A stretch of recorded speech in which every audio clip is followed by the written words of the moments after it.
আমি চাই না আসলে অনেক ধরনের অনেক কথা আসুক। আমি দুইটা বিষয় নিয়ে এখনো ঝুলন্ত অবস্থায় আছি।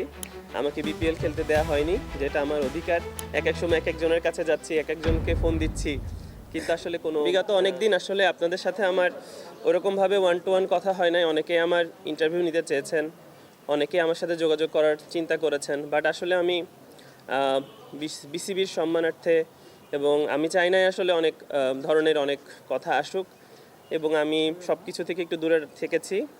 যে কোনো কথার মধ্যে পাঁচটা কথা বললাম, একটা যদি এদিকে ওদিকে হয়ে যায়, কাউকে অসম্মানিত করি, এই জন্য আসলে আমি আপনাদের সাথে যোগাযোগ করতে পারিনি এবং আপনাদের সাথে আপনাদের ফোনও রিসিভ করিনি, অনেকের টেক্সটের রিপ্লাই দেয়নি। এই জন্য আসলে প্রথমেই সরি প্রকাশ করছি। আর আমি লাস্ট কালকে ওমরা থেকে আসলাম, তো এখন একটু ভাবলাম যে আপনাদের সাথে কথা বলার জায়গা আছে এবং আপনাদেরকে সরি বলেই আমি আসলে আমার বক্তব্যগুলো শুরু করতে চাচ্ছিলাম।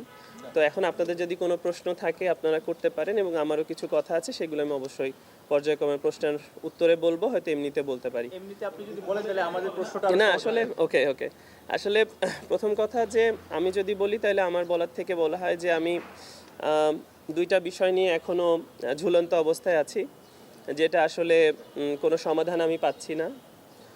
সেটার বিষয় দুইটা, একটা হলো যেটা হলো তদন্ত রিপোর্টের ব্যাপার ছিল, একটা পেমেন্টের ইস্যুস ছিল, যেটা নিয়ে আমি আমার সোশ্যাল মিডিয়াতে এসেছিলাম। আমাকে বিপিএল খেলতে দেয়া হয়নি, যেটা আমার অধিকার, যেটা আমি এতদিন ধরে পারফরমেন্স করে আসছি এবং সেটা আমি প্রাপ্য, কিন্তু সেটা আমি খেলতে পারিনি। এবং তার আগের বছরে যে পেমেন্ট ইস্যুটা ছিল, যেটা আমি আমার পারিশ্রমিকটা, সেটা আমি এখন পর্যন্ত কোনো পাই নাই। তো বিভিন্নভাবে বিভিন্ন জনের সাথে যোগাযোগ করার চেষ্টা করার পরেও আসলে কোনো ফলপ্রসূ যেটা ফল পাওয়া যায় সেরকম কোনো রেজাল্ট আমি আসলে পাইনি এবং পাচ্ছিও না। সবাই আসলে বলতেছে আজ হোক কাল হোক, বলতে বলতে আসলে ঘুরন্ত অবস্থায় আছি। এক সময় এক একজনের কাছে যাচ্ছি, এক একজনকে ফোন দিচ্ছি, কিন্তু আসলে কোনো কিছুই পাচ্ছি না। আমি আসলে লয়ারের মাধ্যমেও চেষ্টা করেছি, তারাও আসলে যোগাযোগ করতে অনেক সময়ই রেজাল্ট নিতে ব্যর্থ হয়েছে।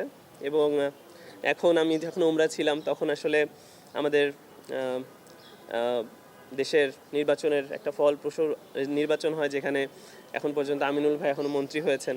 হয়তো তার পরবর্তী স্টেপ হয়তো তার কাছে যাব, বাট এখন যেই বক্তব্যগুলো আমি দিচ্ছি বা হচ্ছে বা কথোপকথন, আমি আশা করব যে ক্রিকেট বোর্ডে যতগুলো ডিরেক্টর আছে তারা এই কথাগুলো শুনবেন এবং এটার একটা সমাধান করবেন। না হলে আসলে মনে হচ্ছে যে আমি ঝুলে আছি। আসলে এটা কেউই চায় না। আমার যারা ভালোবাসে, আমার পরিবার এবং আমাকে যারা পছন্দ করেন, আসলে কেউই চায় না এরকম ঝুলন্ত অবস্থায় কেউ থাকুক। তো এটা একটা সমাধান আমি চাই আসলে।